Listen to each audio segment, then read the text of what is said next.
Welcome to another episode of Communicate with Impact. My guest today is Peter Christian, and he's from Tampa, Florida, US. Hi, Peter. How are you doing today? Hello, Amit. I'm doing very well. Fantastic. Peter, you're from Tampa, Florida. I think it's 2 p.m. there, right?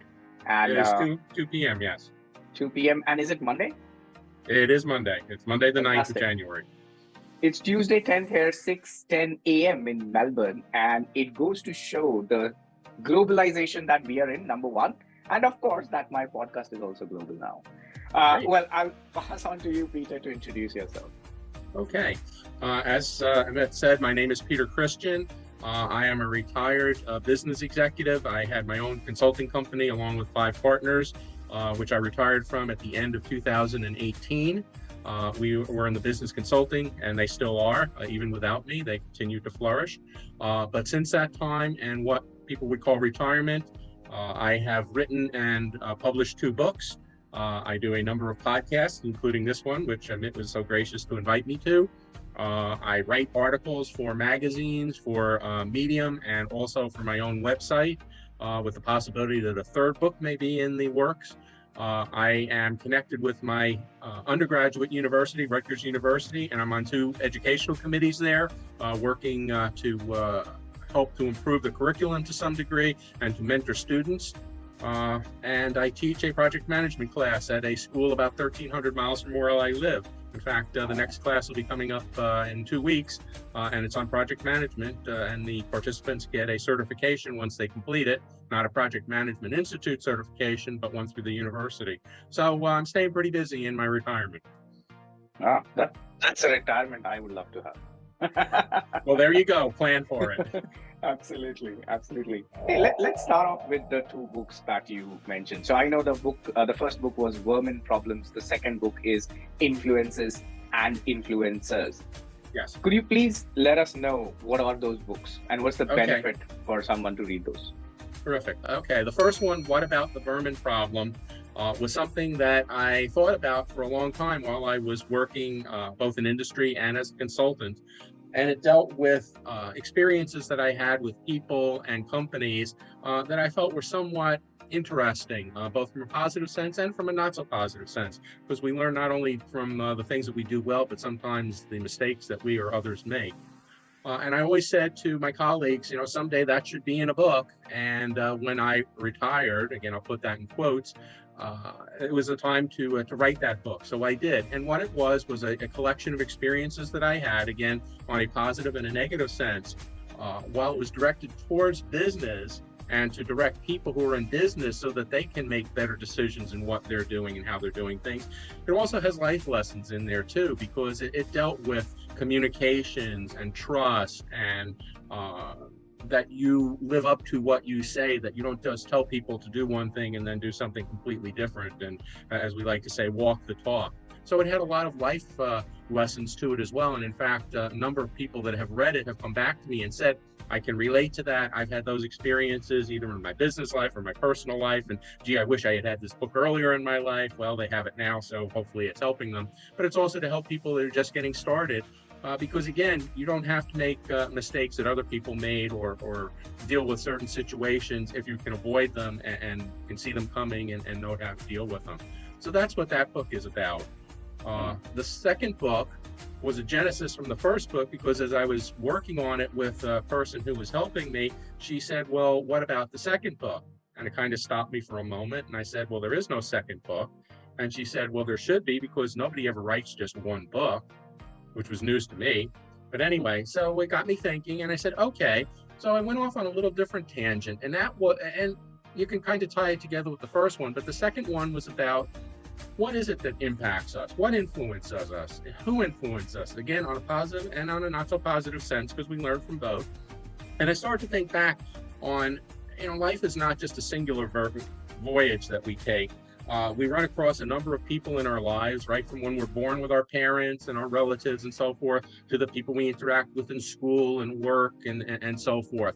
And they have an impact on us. We learn from them. We see things that they do that we like and that we want to follow.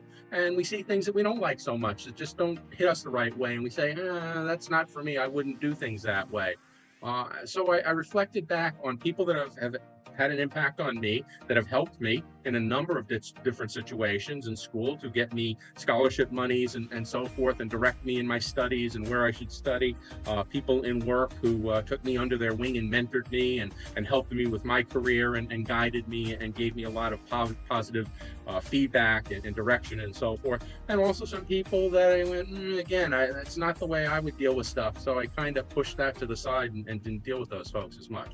So if you put the two together, if you put the second book first, which is what influences you, and then into the next part, which is how we deal with that stuff and the decisions that we make, you've got two pretty powerful books, again, that can help you not only in your business life, but in your life. Because again, we make decisions, we deal with people, we do all sorts of things, and this is to kind of help us as a guide to that. So, and the second book is Influences and Influencers. So what about the vermin problem and influences and influencers? Interesting.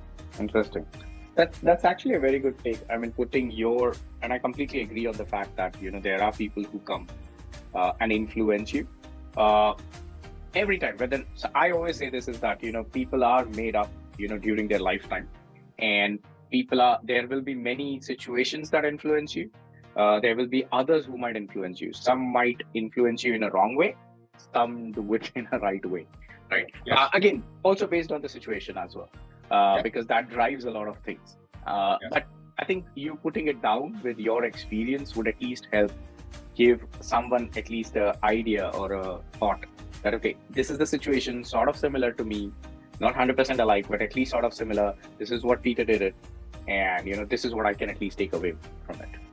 Yes, and I was very careful when I wrote them with the negative experiences not to get into names of people or companies or that, because I didn't feel that was important. The person who's reading it probably by and large has no idea who those people are, and it's really not important. It was the things that were done, the things that were said, the actions that were taken that are important, and that's what I want people to focus on, as opposed to the individuals or the companies or whatever.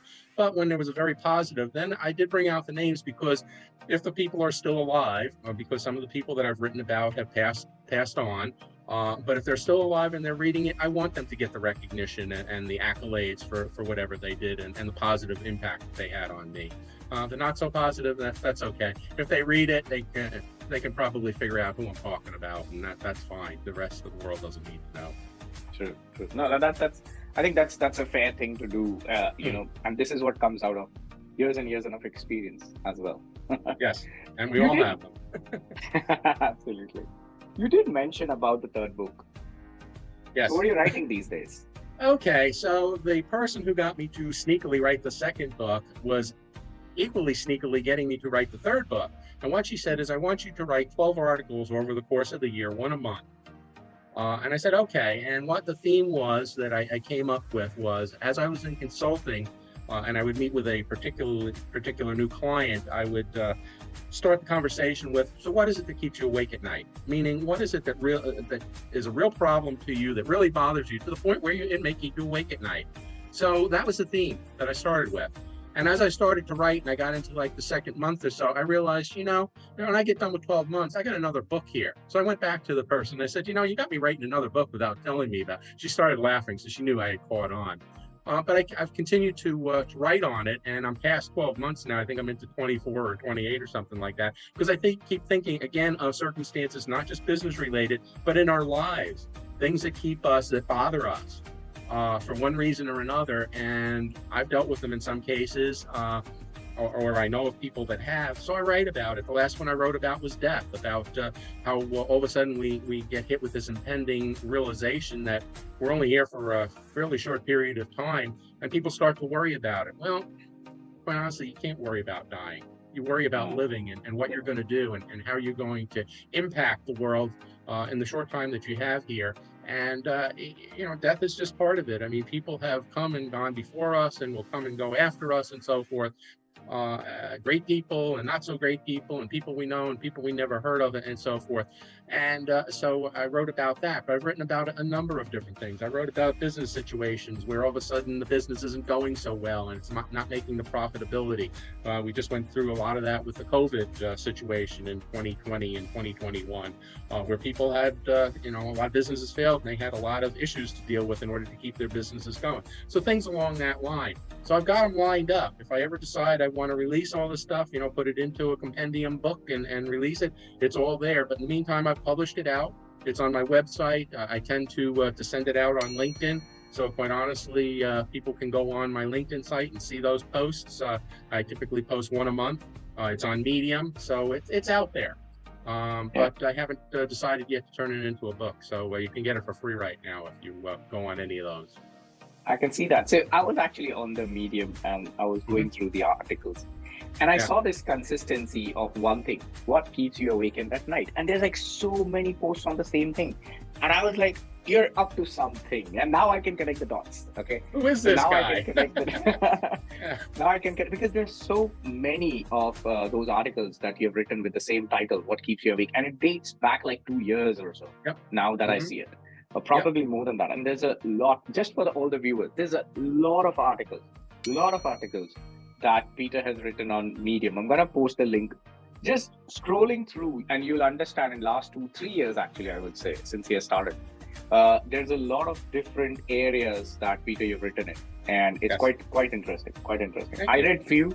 I'll not say all, but I read few of them, and the common pattern was what keeps you awake at night. And now at least I know the background. There you go. Okay, there's a method to my madness in there. But wonderful. So that's interesting. So people do read it. Now let's move on to the next question. Okay. I want to, before I ask you the traditional questions that I generally ask all my guests, or most of them, I want to know about your work at Crayola. Okay. I read somewhere about a 700% growth over a period of like a couple of decades there. Could you share, in a detail of what your work was and all the details? Sure. And just so everybody's aware, in my time there, the company grew about 700%. It wasn't all because of everything I did, but I certainly had a hand in a bunch of things that happened. We added new products and made them successful and grew the product lines we had. And I was deeply involved in quite a few of the things. But I had started as an entry-level engineer in industrial engineering. By the time I left, I had gotten to a director's level. I had been a director of operations, a director of quality control for the company, a director in the research and development area, working on what they call delivery systems, which, and a very simple thing would be if you have a pen, you have a cartridge in there that has the ink, and the ink flows to the tip and you write with it, and that is known as a delivery system in the business. So I work with things in regards to that and delivering other types of products besides markers or pens or so forth. But I got very involved into the business, into all different aspects, sales, even though I wasn't a sales and marketing person or a finance person, I worked very closely with those folks. I understood and knew a lot about that area of the business, which was great. It was a terrific experience for me to work there because they allowed you to work outside of your job description and to get into other things besides that. But I worked on a tremendous number of projects. At one point, we had a problem with our crayon equipment and it was starting to fail. And there is not crayon equipment in the world you can go to and other manufacturers you can go to make crayons for you when your equipment doesn't work. So we had to fix it, and we had a very tight time frame in order to do that, so we didn't have any problems. And I was deeply involved with that. I controlled the capital spending in regards to operations and so forth for the company for a number of years, and developed plans for not only each year's spending, but also for a 5-year plan to kind of alert the executives, the vice president and president, as to what was coming and what was going to be needed, so they could start to think about that. So they had a heads up, rather than each year all of a sudden getting this surprise budget and going, oh, I didn't know that we needed that type of stuff. I didn't know that was breaking down, or whatever the case may be. So they had a heads up on that. That was the first time they had ever done that kind of strategic plan before, and I developed that on my own, and then utilized that when I went into the consulting world. a lot of people kind of look at it and go, well, you dealt with children's products, so that was a real business. Yes, it was. We had literally 10,000 products that we dealt with. So when a store like a Walmart or a Target ordered, they didn't order one item. They might order hundreds or maybe even 1,000 items at one time, and they all had to come together and ship. If anybody's ever dealt with Walmart, they are a very unforgiving company when it comes to delivery. They want it on time, okay, and they want it complete, and they want it at their price, and all those good things. So they were a pretty tough taskmaster. And then other companies would follow suit with that because they went, well, if Walmart wants it, then we should get it too. So it was a very interesting business from a supply chain standpoint. And of course, Walmart wanted it their way. They wanted it so that it was in the packaging they wanted. Sometimes we had to pre-price it for them. So we had to do that because we weren't necessarily set up to do that. You know, we turned out the crayon box. It was the same for everybody, but Walmart wanted their specialty on it. So we would have to do things like that. So there were a lot of intricacies to that. And then of course the products themselves were somewhat complicated. You know, to get a marker to work, it seems simple, but it's not. You can make a lot of mistakes and have problems. And you can have quality problems with your crayons or your paints or, you know, your brushes or whatever. And you have to deal with all those things. And again, you're not dealing with one at a time. You're usually dealing with a host of them. So it was a very, very interesting time in a business. And what was probably most interesting was probably anybody who's grown up in the United States cannot think of another crayon company in the United States. They grew up with Crayola crayons. And they go, well, you basically had a monopoly, so that wasn't a problem. Well, during my tenure there, all of a sudden video games and computers and computer games and kids getting involved in all sorts of sports activities, particularly females, because they started to get interested in playing more and more sports. So now we were competing in the leisure time arena with our children, who were our primary customers, probably in the 8 to 12-year-old range for that time. And, you know, quite honestly, a crayon's not as sexy as a computer game, okay, or a video game, and we had to compete against that, which made a whole different strategy for us and how we were going to go about it. And the one thing we had going for us is no matter how intricate and different computer games are, there's still something about putting a marker or a crayon or a paintbrush in a child's hand and letting their imagination take wild and creating a piece of art that is unique to them and that describes what they wanted to describe and portray what they wanted to portray. So we did a good job of doing that. We didn't miss a beat. It killed some other companies for sure, but not Crayola. We continued to grow. And like I said, 700% over 17 years is a pretty good track record. And I was involved in a lot of that stuff. Wow. It's quite interesting. Like, yes, when you think about Crayola, the first thing comes into mind is like the, you know, color markers that we used to get as a child and we color it. But now when you raised the questions, like having it in a store and thinking it and using it, a child using it is completely different than a person who's in the work at the back end, getting things in place and, you know, going through the several issues that would be. You know, and now I can imagine, and I'm very glad that I connected with you as well, because you have the experience. Not only it's just not about the Crayola part and the other aspects. You've gone through the stages of your professional life where there was competition and fierce competition, I must say, for sure. Because we never think of, you know, from a consumer perspective, right? I'll not think of a fact that, you know, whether someone is taking Crayola's market or not, because I'm a consumer. But now when I step into your shoes for a moment, I'm like, oh, so there's another thing that you have to figure out just apart from production and manufacturing and sales and stuff like that. So there's a different thought process, there's a different strategy that people have to think about and so on. So I'm pretty glad that I got you on the show, because few of the questions that I'm going to ask you now are going to make more sense to my audience and me as well, because now we have a bigger perspective of what you have done, you know. Yes. It also helps. So fantastic. Well, thanks for sharing that. Sure. Now let's move on to one of the questions that I have. And it's termed as office politics.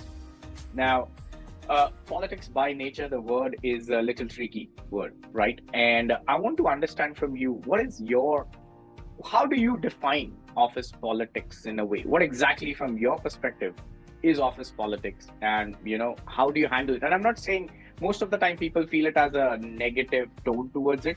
I don't see that in a way, but share your definition. What do you Sure. think?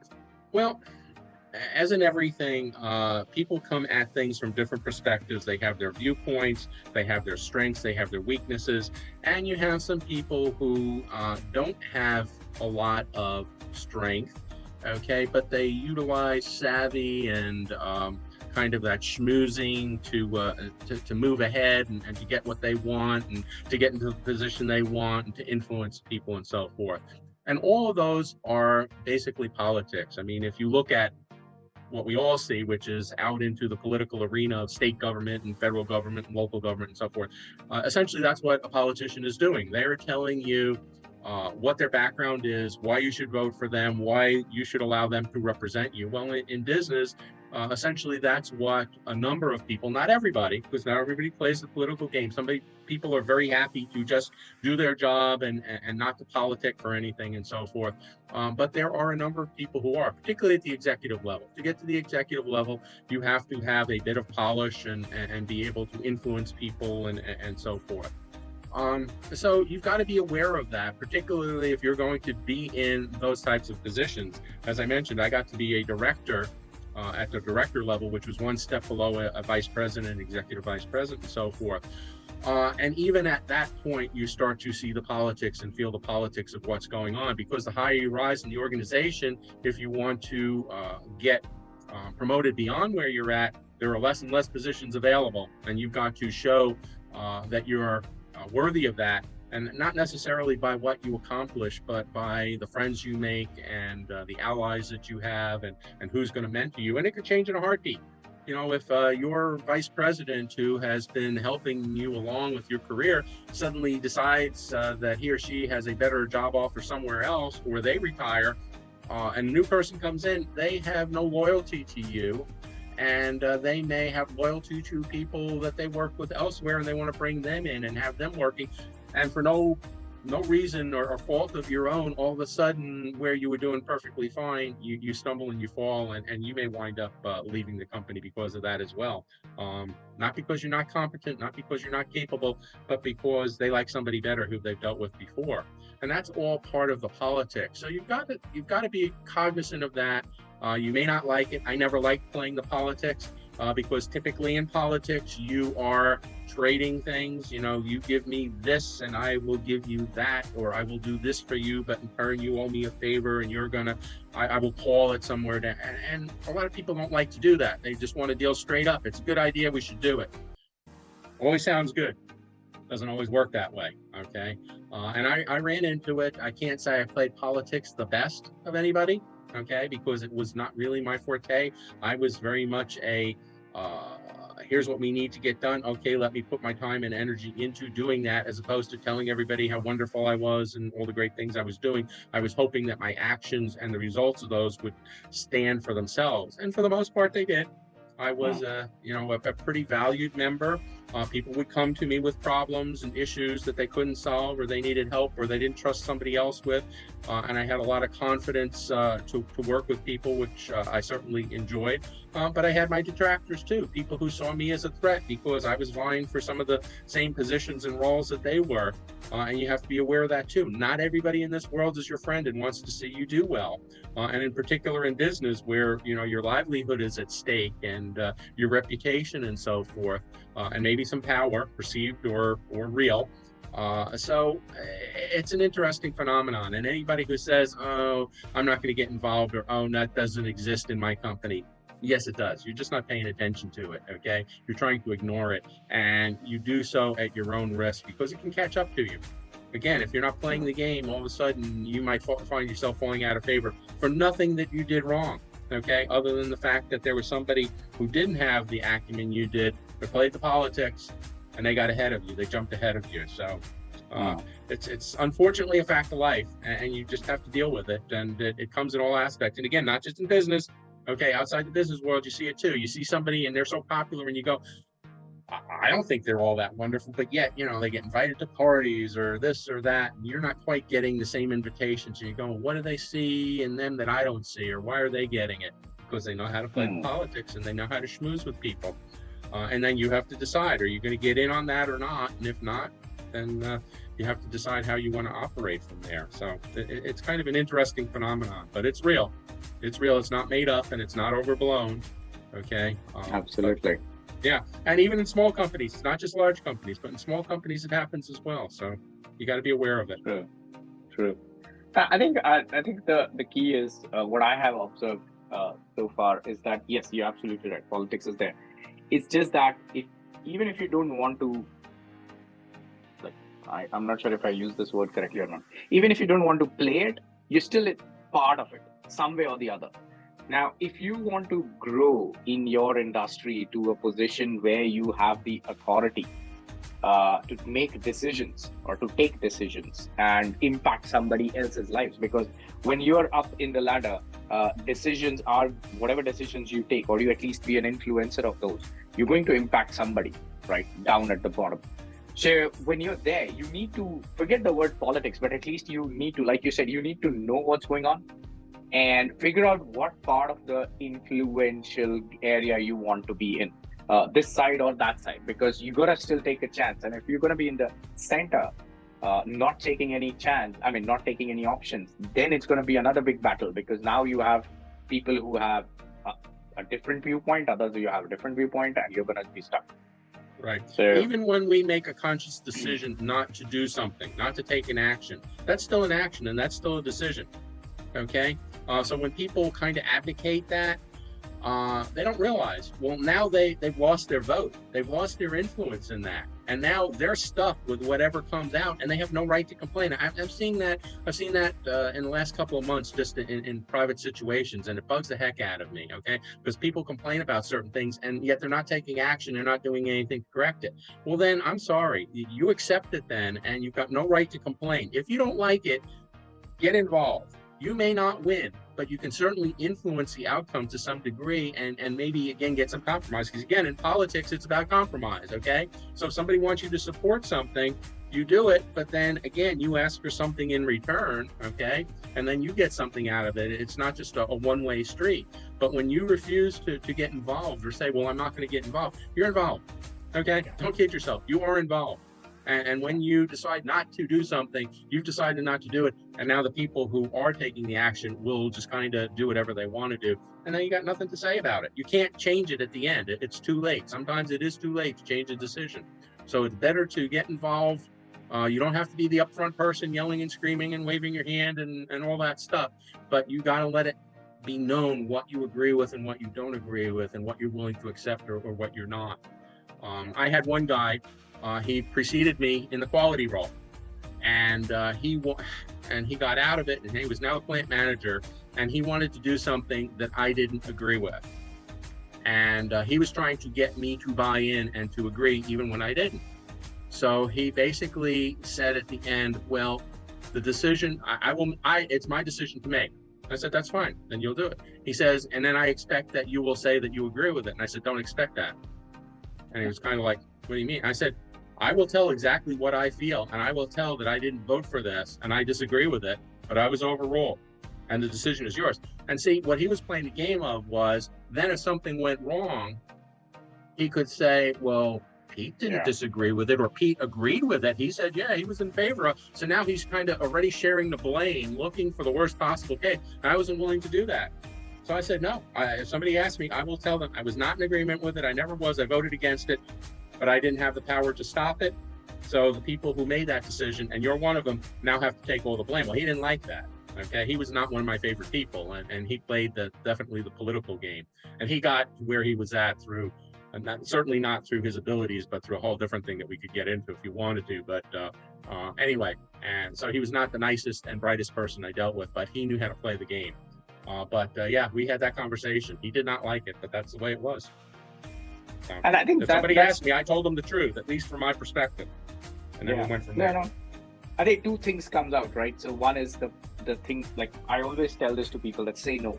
Okay, say no. Come on, it's not gonna be end of your world, because like you said no. So at least now it's the same thing. The fear of failure. That guy might had something in his head that this might fail, and then he was like, okay, I'll at least have somebody to share the blame with, or I can put it completely on Peter, right? Now, when Peter just said no, now it's everything on his own, right?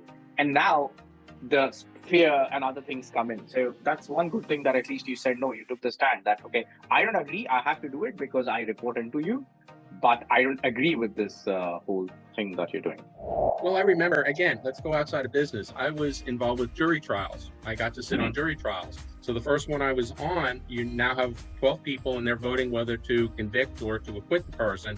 We got to the vote and it was 11-1. There was one person who didn't agree with the other people. So what the foreman of the jury was trying to find out was why the person was thinking the way they were, so that we could discuss it and maybe convince them to change their mind, whatever. Well, all the person kept saying is, well, no, I don't agree with the majority, but wouldn't give a reason. Well, how do you talk to somebody? How do you try to rationalize? How do you try to get them to change their opinion if you don't know where they're coming from? If all they say is no. And now it became personal. And then the person said, well, I'll just vote with the rest of you then. Well, we didn't want that either, okay? Yeah. We wanted her to, it was a female, to have the same conviction, maybe not as strong, but to have an agreement before she made her decision, rather than just growing along with the group.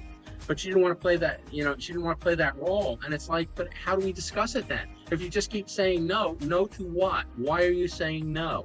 What would get you to say yes? What is it that we're not seeing that you're seeing that you would, that would convince you otherwise? So again, it's a life lesson. It's not just a business thing. So let's move on to the next one. So Sure. yes, the next question is, how do you handle difficult situations or people? Like, is there any out of box thinking that one need to have, or how to handle it? Well, and I go through this in my project management course with dealing with difficult individuals, where you get somebody who's on your team who doesn't agree or isn't doing what they need to do, and how do you deal with them? And the first thing is, again, you've got to find out where they're coming from. Why is it that they're not doing it? Is there just disagreement, or is there something that they feel would go against their values, or they just think is wrong, and there's a problem lurking that you need to know about? You need to know why they are not going along with everybody else, and then talk about how you overcome that. What changes can be made. Maybe they're 100% right and you're wrong, in which case you've got to make a change, or maybe there's some compromise in there, but you can't get to it until you know where they're coming from. And then you sit and you come up with a game plan. Okay, so this is what we're going to do now, okay, to overcome the impasse that we have and to move on. But then you've got to make sure that it happens. Coming to an agreement on one thing is just part of the whole action. You've got to make sure that it actually happens then. Because if you walk away and say, okay, we have an agreement, people go back on agreements that they've had. They go back on their word. So you've got to make sure that it's actually happening. You set deadlines, you set targets for when things are going to happen, what's going to happen, and you make sure that those things occur. And if they don't, you need to go back to the person again and say, hey, wait a minute, we had an agreement here, and now you are violating that agreement. So what's going on here? And I tell everybody, put it in writing, all right? Because with the best of memories, you could remember something a little bit differently than I remember it. But when you put it in writing and you put those words down and you both sign it, you put that piece of paper in front of yourself and the other person, you say, here it is, and you signed off. So you knew when you signed off what it was. Now, if they're so totally dishonest that you can't deal with them, then you may have to take a different tack. In business, you might have to go to, if they're not reporting to you, to their boss, or maybe to a vice president or somebody, and say, I cannot work with this person, and here's what I've gone through. And you lay the whole thing out. It's not I tried it and in 2 seconds it didn't work, so now I'm coming to you. It's gone off for a number of days or weeks or months or whatever, and we're just not getting anywhere. We cannot work together. I am trying my best, but this person just isn't doing it. In life, sometimes you have to walk away. Sometimes you have to walk away from the person, and you have to find somebody else. A good, I'll call it an acquaintance of mine, okay? Because to me, a friend is a very special person who will do all sorts of stuff for you. But he was an acquaintance, and on at least 3 occasions, he agreed to do something, and at the last minute backed out. 3 times. Well, you get the feeling then that person's not living up to what he agreed to, and you don't deal with him anymore then. So I did not ask him in the future then to do stuff. Because I couldn't trust him to follow through with it. Okay, nicest guy, guy you would want to drink beer with, go out and watch a baseball game and just shoot the breeze and so forth. But when it came to getting something done, he was not reliable. And you're going to have some people like that in life. The hardest you try, and you can only go so far before you say enough is enough. It's just not going to happen anymore. In which case, then you just say, thank you very much. Again, I'll go out and have a beer with you. We can have dinner. We can, do what. But when it comes to anything that needs to get done of importance, you're not the person I'm going to be calling on to do that. So we're still friends, okay, because we use that term loosely. We still like each other and we socialize, but we're not true friends from that standpoint that I can rely on that person.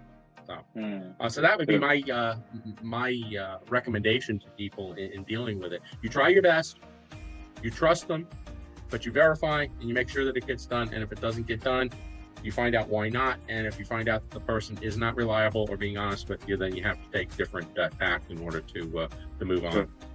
Absolutely. No, that's a fair thing. And yes, document it while you're at work. Make sure that you have things written down so that you can come back to it. Absolutely. Yeah, it works. I agree. All right. Moving on to my second last question, actually. Now, this is related to confidence. Now, I'm looking at my other screen is because I've got a list of questions here as well. So I don't forget. So it's regarding confidence. You've been into so many different roles and up to a level of director, and you've communicated with so many people now.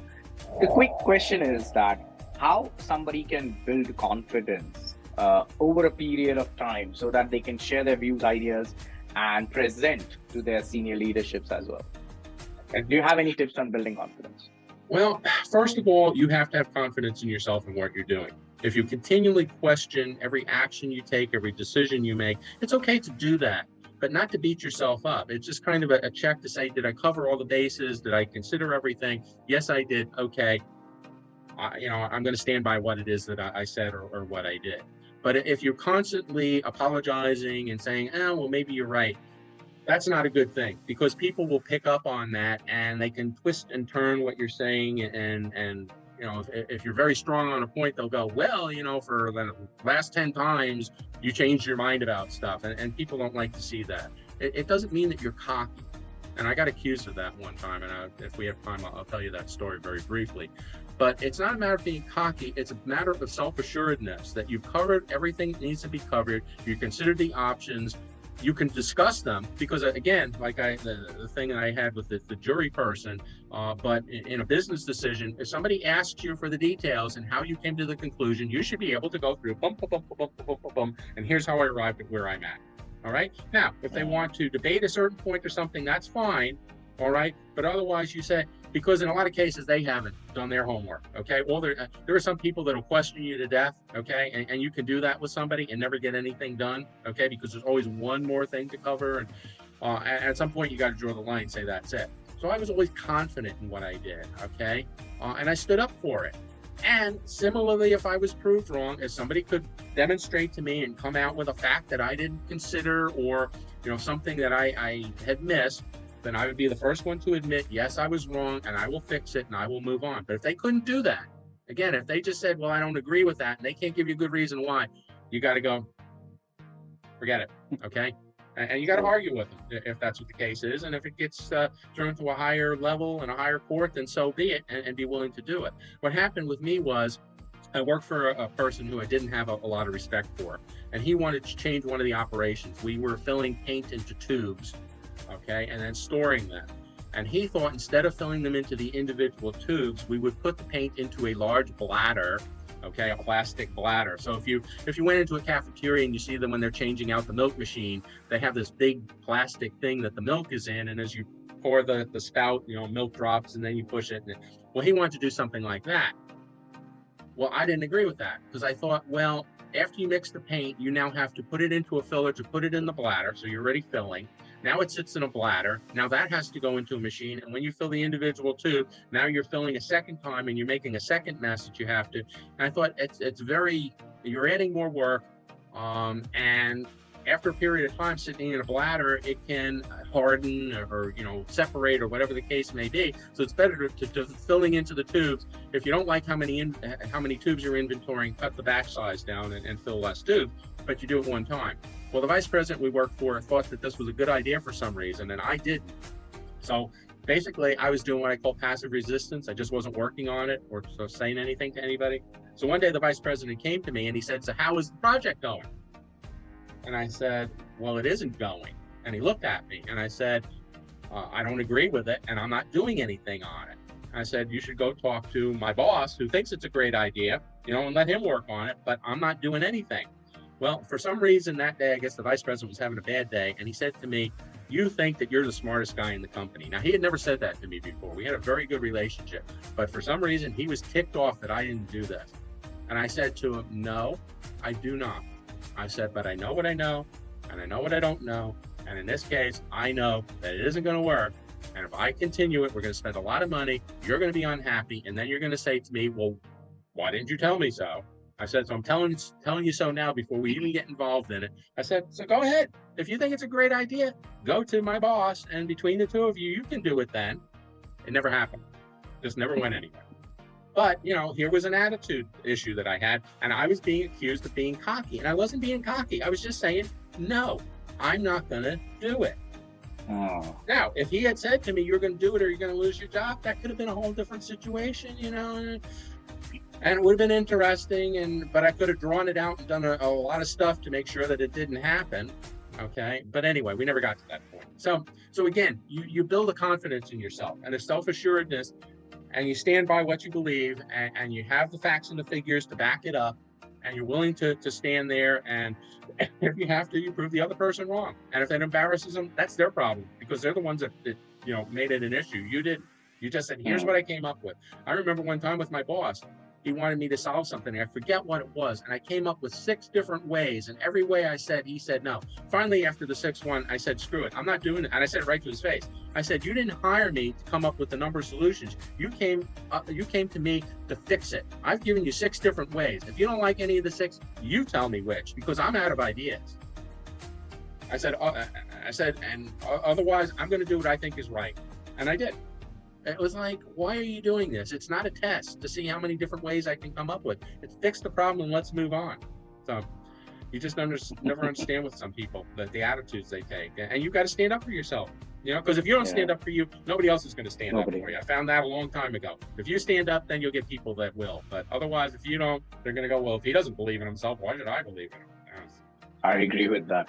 110%. And the same thing goes true in life. Okay. Again, not just business.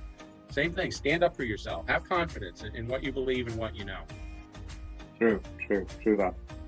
All right, fantastic. Did we cover your list, or we got any more? No, I think we go just a last question. Do you have any recommendation for books, podcasts, that people can read or watch so that they can improve their communication skills? Other than my 2 wonderful books? Absolutely. Absolutely. There were some great business books out there. Elon Musk certainly is a business genius. Maybe some people don't like him and some of the stuff he says and does, but he has certainly forged quite a career for himself in a lot of different areas, and anything that he writes would certainly be interesting. Jack Welch, who used to run GE, is a business genius, okay, and still talks on things, and certainly anything he wrote. I grew up with Lee Iacocca, if people remember that name. He was the guy who invented the Ford Mustang, and he was the guy who saved Chrysler from going under when they were going bankrupt. And in fact, I used some of the stuff that he practiced and preached, because he started as a project manager before he got into being executive in Ford and Chrysler. So anything that he wrote, because he was always common sense. I still remember one time, again, the vice president said to me, because we were looking at cost reductions, and I was having trouble coming up with a cost reduction in an area that would not adversely impact the company. And he said to me, well, Lee Iacocca said that he could cut 10% of anything at any time. So I went and I read through Lee Iacocca's book, and right there in the middle of it was, and he said, and I quote, I can cut 10% of anything at any time. However, there was a however, and my VP left that out. Be careful, because when you do, you can do damage. Okay, and I took that back to the VP, and I put the book, and I said, you kind of left the second part out, and I think that's pretty important to do, to consider. He kind of looked at me and said, So So, those are certainly some great people to follow, and I'm sure there are plenty of others, that you can look at, but I would certainly look at those. Fantastic. Fantastic. I'm going to add those links here. And thank you very much, Peter, for your time and sharing all the knowledge and the wisdom.